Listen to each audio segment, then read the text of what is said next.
Hello and welcome to Dancing Numbers. After installing and connecting Dancing Numbers with QuickBooks Desktop, we can start importing, exporting, or deleting the information as required. To import any kind of list or transactions supported by QuickBooks Pro, Premier, or the Enterprise Solutions, we can click on Start to begin the import. On the next screen, we need to click on Browse to select the file, the Excel sheet that needs to be imported. And today we will try to import sales tax groups into the QuickBooks Desktop. So on the right as well, from the QuickBooks transaction or the list type, I'm going to choose sales tax group and click Next.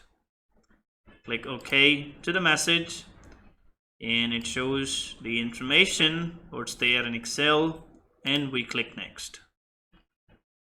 On the next screen, we can map or match the field columns manually one by one by clicking on the drop down, or we can click on Field Match to have that automatically selected as well.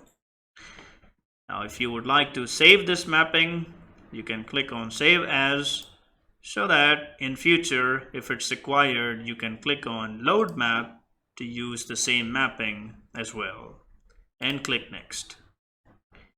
Now this is the final screen that how the data will be imported into the QuickBooks Desktop, and we click Next and click OK to start the import process. And the sales tax group have now been imported into QuickBooks Desktop successfully. So if we go to list, the item list, as we can see, our sales tax group is there. Thank you.